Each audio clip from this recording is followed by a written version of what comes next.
Gracias por continuar con nosotros. Vamos a saludar de inmediato el contacto que estamos haciendo en este día 7 de enero, inicio del segundo semestre del año escolar. Vamos a saludar de inmediato a nuestro amigo Juan Vardés. Bienvenido, Juan, ¿qué tal? Saludos, es un placer estar con ustedes. Gracias por recibirme. En escena se encuentra Gregory Cabral, don Joaquín Ricardo y el reverendo pastor José Ramón Rodríguez. Les saludamos y es grato tener este contacto. ¿Qué significa para ti este inicio de de esta segunda etapa del año escolar? ¿Con qué perspectiva lo debemos reconocer? Fíjate, el primer día de clases de 2025 encuentra al Ministerio de Educación ante un inminente colapso. Lo que tenemos hoy en día en la educación pública es la peor crisis que hayamos tenido en este siglo. La peor crisis. Definitivamente. Cuando tú revisas cómo se ha llevado a cabo la ejecución presupuestaria del 4% para la educación, te das cuenta que tenemos la peor subejecución presupuestaria en más de una década de 4%. En términos de calidad de uso, tenemos más gasto y menos resultados educativos. Cuando tú revisas los resultados de las pruebas nacionales, de las pruebas diagnósticas que se dan acá en el país, lo que vamos es desmejorando. Cuando tú revisas lo que se llaman indicadores de eficiencia interna de la educación pública, cuando tú comparas el año 2019-2020 con el año 2024, hoy en día tú tienes más abandono escolar, menos estudiantes promovidos y más estudiantes reprobados. Lo que son las tasas de abandono, promoción y reprobación escolar. Hoy en día, por ejemplo, el abandono escolar es 3% mayor que hace 6 años. La tasa de promoción es 5% inferior. Y cuando tú tienes que ver los reprobados, te vas casi a un 4% de reprobación. Si vamos a revisar lo que son las tasas de cobertura y asistencia escolar, hoy tenemos muchísima menos cobertura escolar que hace 6 años. Por ejemplo, cuando tú revisas en el nivel primario la tasa de cobertura del nivel, hoy en día es 2% por debajo de lo que era hace 6 años. Cuando tú te vas al nivel secundario, es lo mismo. O sea, nosotros tenemos hoy menos estudiantes yendo a la escuela que hace 6 años. Si te vas al nivel inicial, por ejemplo, si revisas las estadísticas de la Oficina Nacional de Estadísticas, vas a ver que en la República Dominicana, entre 1 y 5 años, tenemos una población de más de 1 millón de niños. Sin embargo, hoy en día la escuela pública deja sin cobertura en el nivel inicial a más de 300,000 estudiantes del nivel inicial que no pueden ir a la escuela porque no tienen suficiente cobertura, no tienen suficientes aulas, no tienen suficientes maestros. Entonces, cuando tú revisas en términos técnicos, científicos, estadísticos, ¿qué pasa con la educación dominicana? Hoy tenemos la peor crisis de este siglo. Eso es lo que te muestran las estadísticas del mismo Ministerio de Educación. Yo les insisto siempre que la educación es una ciencia y la educación se evalúa en base a indicadores, a estadísticas y a resultados, no a discursos. Juan, antes de que mis compañeros intervengan, solo preguntarte de nuevo, yo conozco tu respuesta, pero ante la iniciativa, ante el planteamiento hace un momentico, previo a tu entrada del amigo Gregory Cabral, de que da lo mismo atraque en la espalda en el caso de inscribir a un muchacho en la tanda extendida como en la tanda normal de las 4 horas que todavía se imparte en algunas escuelas y que los resultados no son diferentes en función de la excelencia académica. ¿Por qué esa situación? ¿Tú la confirmas que es así? ¿Da lo mismo? ¿Se ha perdido el tiempo?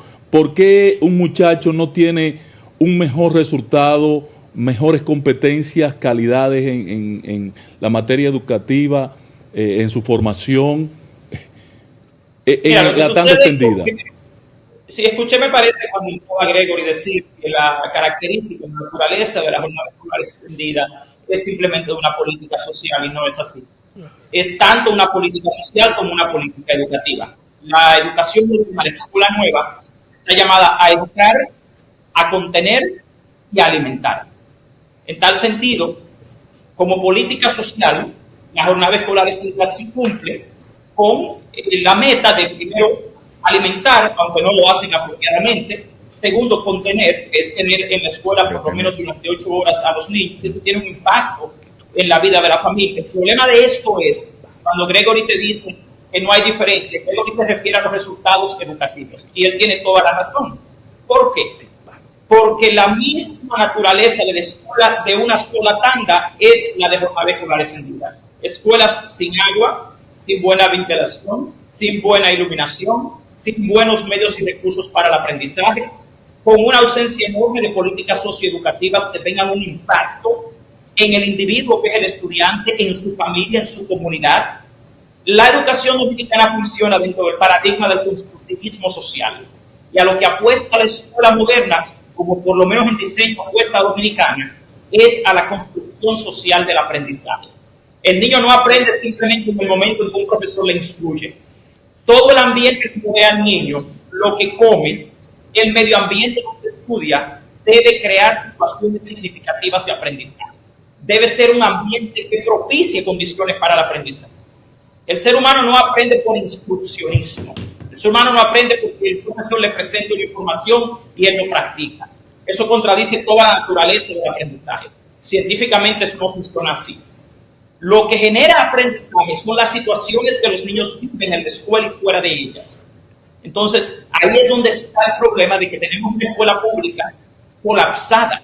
Cuando usted ve que los niños tienen libros de texto con cientos de errores procedimentales, conceptuales y actitudinales, usted no puede tener buena calidad. Cuando los niños en este país no son realmente partícipes de políticas sociales educativas que les inspiren, les motiven, se les olvida la naturaleza del aprendizaje, que el primer requisito para aprender es querer aprender, y que esa facultad volitiva del ser humano, el querer hacer algo, viene de motivación tanto intrínseca pero también extrínseca. Hay factores endógenos del aprendizaje y exógenos. Los exógenos dependen de las políticas sociales, de las políticas educativas y de la gestión del Ministerio de Educación. Y aquí tenemos un colapso total. Aquí tenemos unas autoridades extremadamente inexpertas en educación, porque ninguno de los que dirige hoy el Ministerio de Educación es experto en educación escolar. Todos vienen del mundo universitario. Entonces aquí hay una gran dicotomía entre lo que es una educación andragógica, que es la de las universidades, versus una educación pedagógica, que por eso es una locura querer fusionar el MESIT y el MINERT. Porque para tú fusionar el MESIT y el MINERT, tú tendrías que crear lo que se llama un enfoque metagógico. La metagogía es de los criterios y conceptos de un mundo escolar pedagógico como de educación superior que es andragógico. Pero aquí, desgraciadamente, lo que tenemos son autoridades inexpertas, extremadamente corruptas, porque lo que está pasando con el Ministerio de Educación y el manejo de su presupuesto es una aberración. Por ejemplo, hoy en día, cuando tú ves el presupuesto asignado al Ministerio de Educación, sin haber aprobado una ley para fusionar ambos ministerios, ya el gobierno fusionó el presupuesto y en lugar de asignarle el 4% a las escuelas, está asignando el 3.82%, porque el presupuesto de este año para el Ministerio de Educación es apenas de 309.000 millones, cuando debería ser 324.000 millones. Entonces, esos otros 15.000 millones los tomaron para dárselos a Messi, sin haber una ley, sin haber una fusión, violando la Ley General del Presupuesto, violando la Ley General de Educación Superior y violando la Ley 6527 de Educación Escolar. Don Joaquín. Bueno, después de lo que él ha dicho, cerremos esto. Es su padre. ¿verdad? Pero de todas maneras, yo quisiera preguntarle al señor Valdés el tema de la tanda extendida. Para mí sigue siendo algo importante.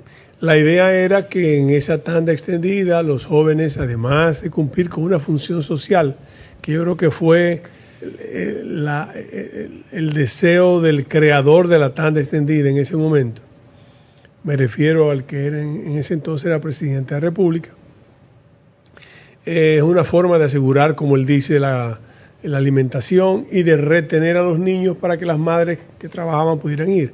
Pero había con eso un compromiso de un contenido curricular que no ¿por qué ese contenido curricular adicional o sencillamente un reforzamiento de la lectocomprensión, un reforzamiento en las áreas de las matemáticas, de las ciencias, donde ya nosotros hemos tenido problemas en las pruebas que se han impartido a nuestros estudiantes, las pruebas tanto nacionales como internacionales?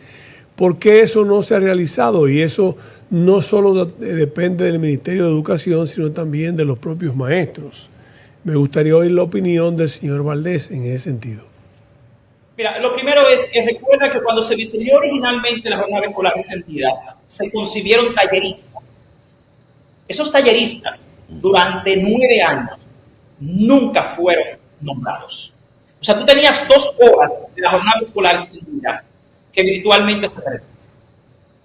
También, eventualmente, con una reforma curricular, se eliminó la necesidad de usar talleristas y se llenó el horario por una readecuación curricular con asignaturas. Pero ¿cuál es el problema con la jornada escolar extendida? Que no basta con tiempo, sino con calidad. Entonces, tú tienes una cantidad de horas asignadas, por ejemplo, a las matemáticas en el primer ciclo del nivel primario, que son casi 10 horas. Tú le puedes asignar 20 horas, pero si los niños no tienen buenos libros de texto, si tú tienes 45, 50 niños por salón, si los salones no tienen buen mobiliario, buena iluminación, buenos medios y recursos para el aprendizaje, los profesores no van a poder hacer nada. ¿Por qué? Porque en esta era, les reitero algo que deben identificar, algo muy importante. ¿Cuál es la naturaleza del aprendizaje en el ser humano? El ser humano no aprende por transmisión de conocimientos. Usted tiene una generación digital, un nativo digital. El perfil del niño que hoy va a la escuela pública es el de un niño hiperestimulado. Hiperestimulado tanto por la tecnología como por el estilo de vida de hoy. Eso es verdad. Cuando tú lo llevas a una escuela sin buenos procesos, sin buenos insumos, sin buenas políticas, el niño no va a aprender. Yo, por ejemplo, ahora estoy en mi colegio. Yo soy el director de St. Lawrence International School, que es un colegio bilingüe internacional. Y yo soy acreditador en sistemas educativos y en centros educativos en toda América Latina. Y cuando a mí me toca ir a evaluar un centro educativo como acreditador internacional, yo evalúo, lo primero, el medio ambiente de aprendizaje. El medio ambiente de aprendizaje es el contexto. Y esa es la variable más determinante en la calidad de la educación. Los sujetos, que son la familia, el docente y el mismo estudiante, deben poder convivir e interactuar en ambientes conducentes al aprendizaje. Tú puedes traer a la República Dominicana maestros de la Sorbona, de Harvard, de Ivy League School, y no van a hacer nada en la escuela pública porque el ser humano depende del contexto para aprender. Entonces, en este país, tanto el que va a la jornada escolar regular, que solamente va durante 4 horas, como el que va durante 8 horas, es víctima de la misma ausencia de políticas socioeducativas que puedan propiciar condiciones conducentes al aprendizaje en la escuela pública. Y si ese lugar que se llama escuela opera como una guardería, donde tú simplemente vas a llevar a los niños durante 8 horas para que estén ahí, sin las condiciones adecuadas, tú no vas a lograr mejores aprendizajes. Porque de lo que estamos hablando es el aprendizaje y su naturaleza. Cantidad no equivale a calidad en términos de educación. Usted puede enviar a los niños de 7 de la mañana a 6 de la tarde a la escuela y va a lograr lo mismo que uno que va 4 horas nada más. Porque son las mismas condiciones, son las mismas carencias. Entonces el presupuesto de educación lo toman para dispendios que no tienen sentido. Por ejemplo, lo que usted está gastando hoy en día en transporte escolar es una locura.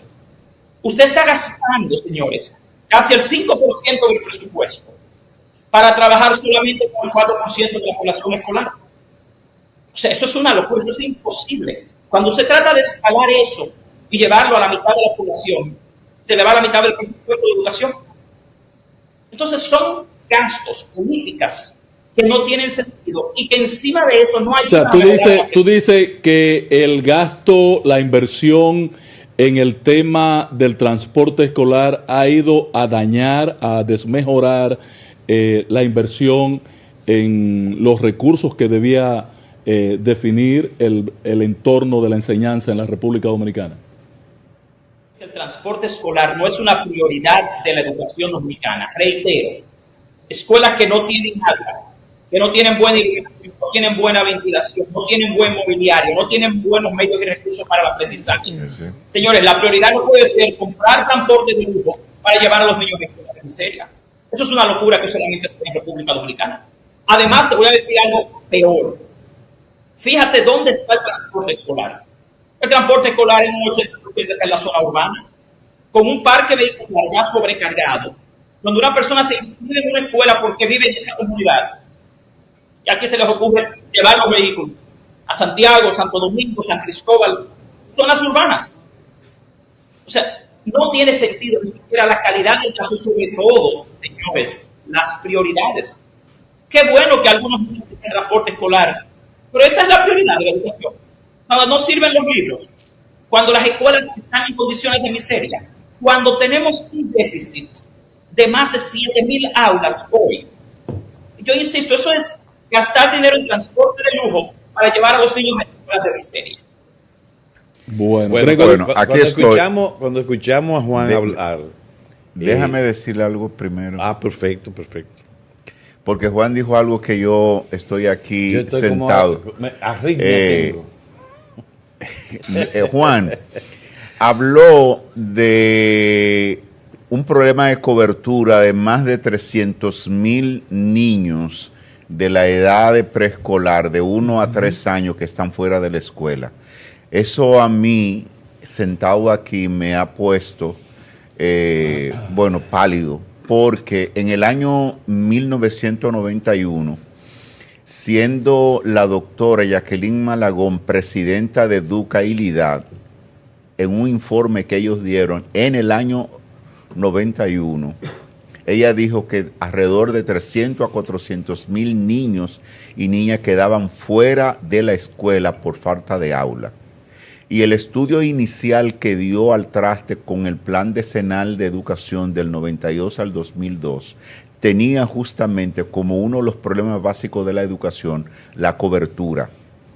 Es decir, teníamos más de 300, 400 niños que no iban a la escuela por falta de aula. Teníamos un problema de deserción altísima y teníamos un problema de ausentismo escolar. Lo que usted nos acaba de decir es que nosotros regresamos a la situación en el 2024 que teníamos en el año 1991 antes del Plan Decenal. Eso es lo que la población dominicana debe entender de lo que usted acaba de decir. El Plan Decenal, en ese momento yo era el coordinador general de la Facultad de Idiomas de la Universidad APEC, 1991-92.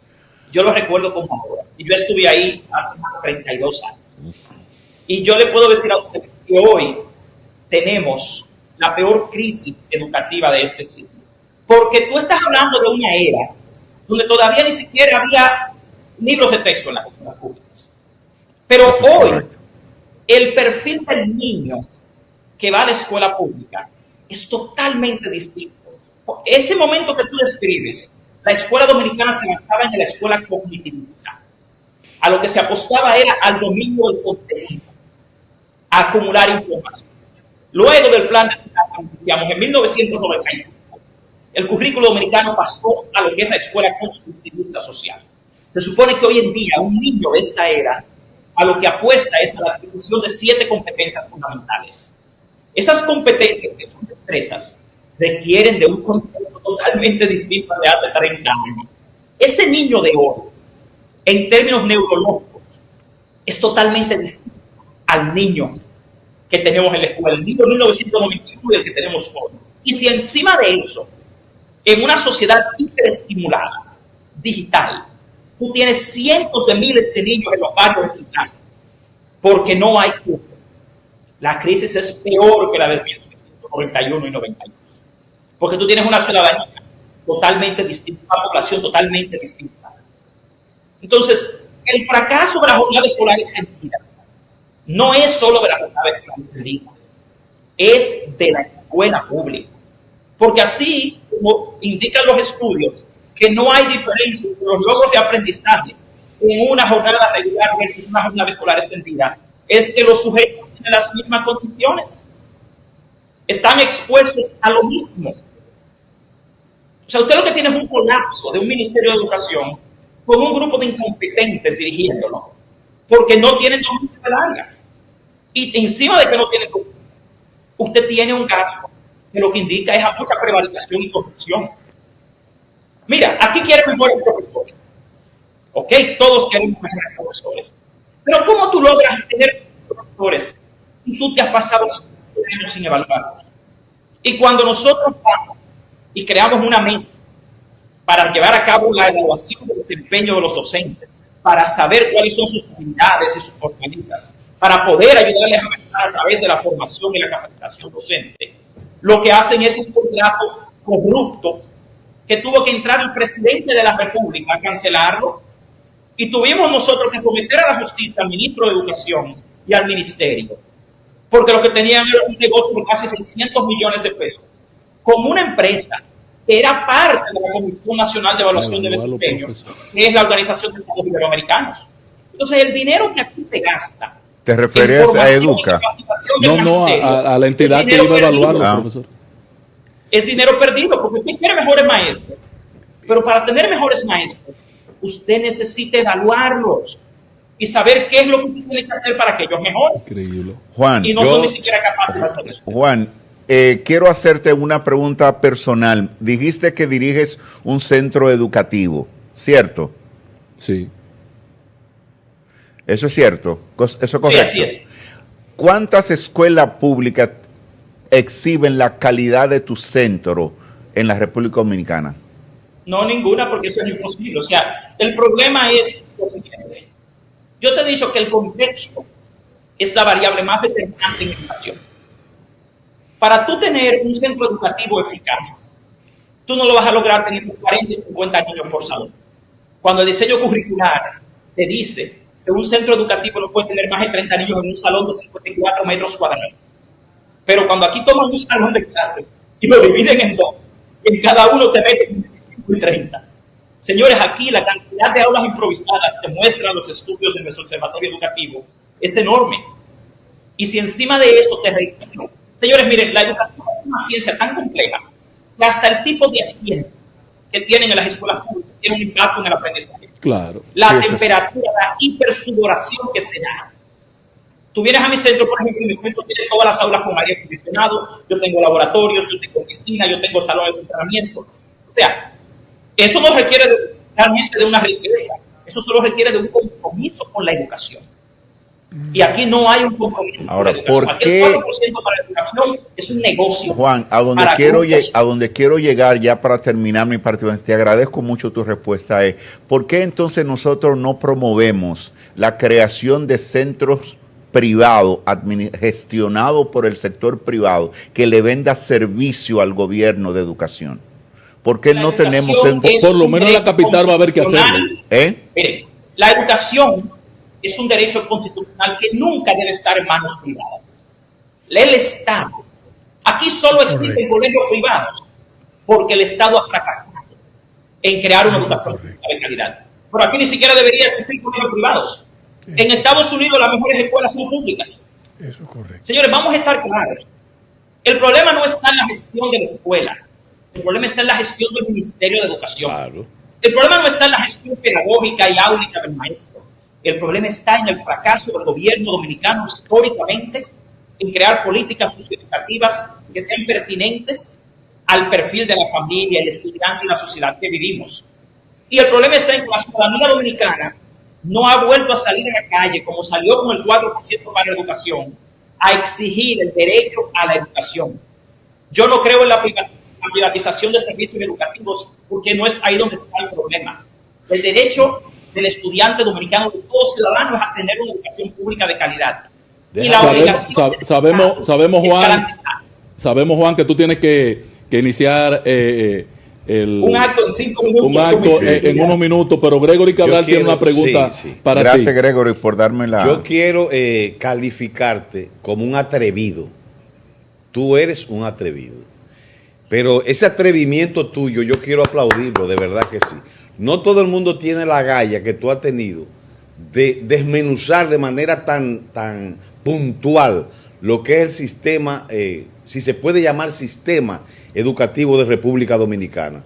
De verdad, ese atrevimiento y esa osadía tuya, pocas personas tienen el poder de hacerlo como tú lo has hecho en este espacio. De verdad te felicito. Muchísimas gracias. Y cuenta con el respaldo de nosotros donde quiera que estemos. Yo quiero... palabras me acuerdo al doctor Mike East. Ayer en República Dominicana yo tuve en mi oficina al doctor Mike East. Es un catedrático de Inglaterra que trabaja en América Latina en acreditación.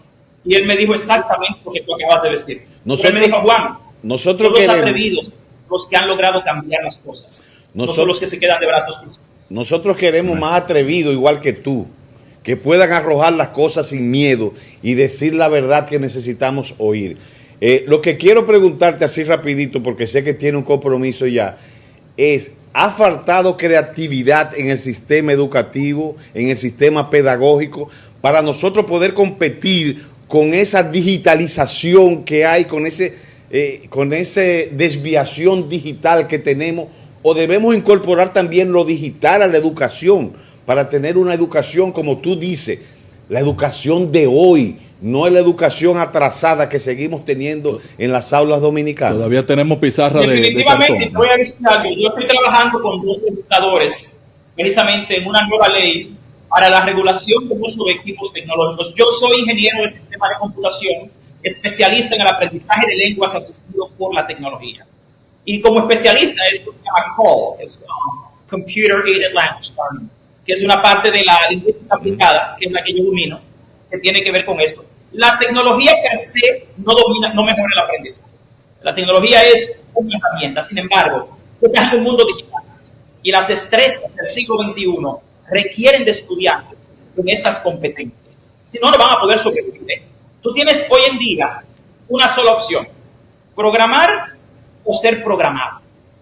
Por eso el hecho de que los niños de la escuela pública ni siquiera sean programadores.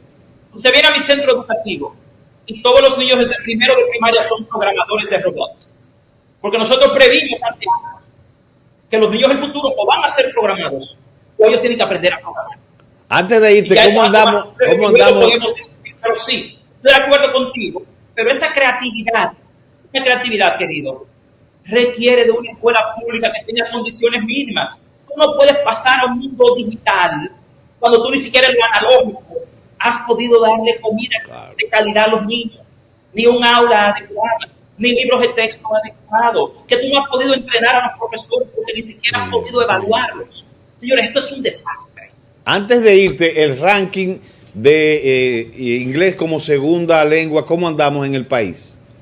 Bueno, lamentablemente nosotros hemos retrocedido 13 posiciones en el rango de First, cuando tú comparas 2016 y 2017 con 2024. Yo en lo personal, como trabajador científico en educación, no creo en ese ranking, porque la metodología que utiliza no es la adecuada, y yo lo puedo explicar por qué, pero la verdad es que lamentablemente esa misma compañía que hace el ranking de inglés de los países es la que ilegalmente ha sido contratada por el ministro Ángel Hernández a través del PNUD con la complicidad por omisión de Carlos Pimentel para venderle 290 millones de pesos en códigos de acceso a una plataforma de práctica de inglés por internet. Y esa empresa Education First, que hoy dice que el país está 13 puntos por detrás de lo que estaba hace 6 años, es la que le está vendiendo ilegalmente al Ministerio de Educación y al Estado cientos de millones de pesos, como un disparate para que los niños aprendan inglés correctamente por internet, cuando los niños no tienen ni siquiera computadoras, no tienen conexión a internet. Toda la evaluación científica te dice que el aprendizaje de lenguas no se da efectivamente a través de una plataforma informática, y lo peor de eso es la violación a la ley. Y aquí Carlos Pimentel dijo que el PNUD no tenía contratos en este gobierno. Pues déjeme decirle que yo tengo más de 15 mil millones de pesos evidenciados en contratos de ese PNUD evadiendo la ley de compras y contrataciones públicas en este país con instituciones del sector público. Entonces, ¿cómo es que el Ministerio de Educación va a mejorar si se la pasa violando las leyes y evadiendo la ley de compras y contrataciones públicas? Juan, tú tienes que sacar un momentico, hermano, y acompañarnos aquí en escena. Vamos a ver cuándo puede ser, martes, miércoles. Cualquier otro día. Lo que pasa es que hoy está dando la bienvenida a los niños el primer día de clase. Vaya a dar inicio al segundo semestre del año escolar y gracias por este gran aporte. Feliz día a todos. Gracias, igual. Señores, sin desperdicio. Total. Sin desperdicio. Pero, patrón. Cuando yo entrevisté hace alrededor de 2 semanas a Juan Valdés, pensé en ustedes. Tengo que decirle que pensé en ustedes. Y por eso insistí en Juan, que al iniciar el año quería tenerlo en el programa. Para que ustedes entiendan. Es un desastre lo que tenemos, señores. Oye, ¿por dónde va la vaina de la corrupción? Eso es lo que da ganas de llorar. Vamos a la pausa. Regresamos.